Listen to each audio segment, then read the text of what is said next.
এই জন্য আল্লাহ তাআলা ডাক দিয়া বলেন, কাল কিয়ামতের ময়দানে এমন একটা অবস্থা হয়ে যাবে, ওয়া আসহাবুল ইয়ামিনি মা আসহাবুল ইয়ামিন।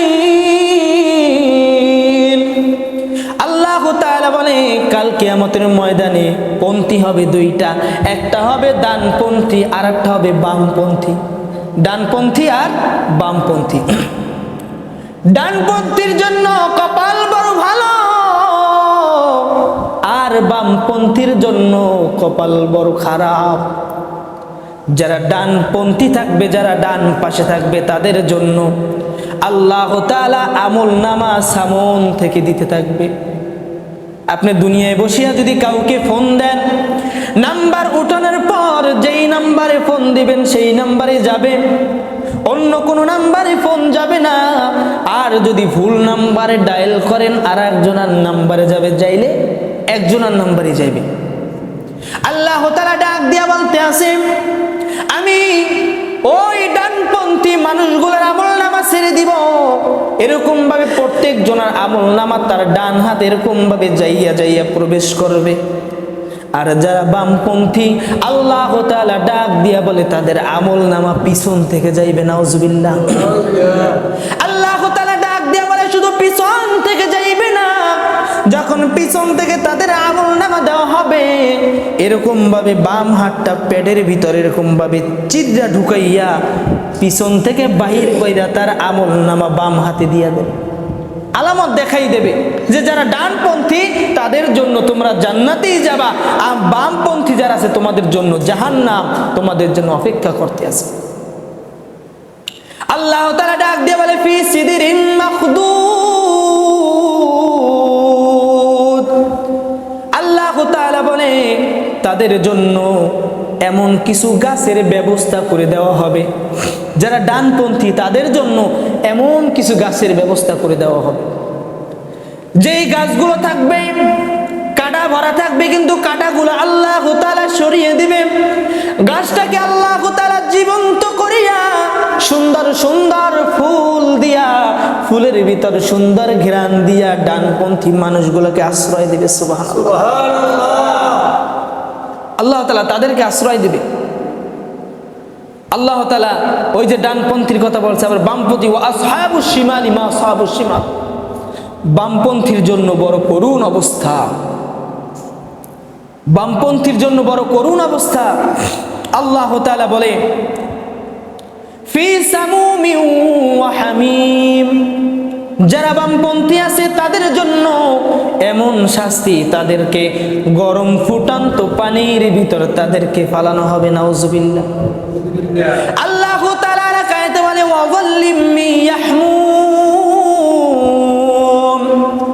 তাদেরকে আমি আল্লাহ তাআলা এমন অবস্থায় রাখিব, কবরটা তাদের জন্য এমন অবস্থায় রাখিব, এরকম ভাবে আকাশটা কালো ধোঁয়ায় এরকম ভাবে ছড়িয়ে যাবে, এমন অন্ধকার হয়ে যাবে, এমন অন্ধকার হয়ে যাবে।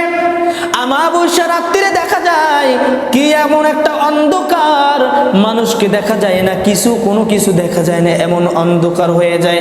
আল্লাহ তাআলা ডাক দিয়া বলতে আছে, আমি আল্লাহ তাআলা এমন ভাবে অন্ধকার করিয়া দিব, সামন থেকে যদি কেউ টর্চ লাইটও জ্বালায় আলো আর দেখাইবে না, এমন অন্ধকার করে দেবে আল্লাহ তাআলা।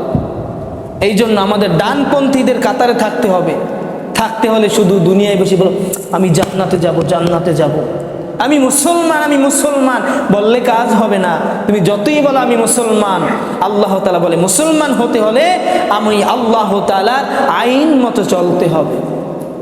আইন মতো চলবা না, তোমার জন্য ওই বামপন্থী, তুমি বামপন্থীর দিকে চলে যাবা।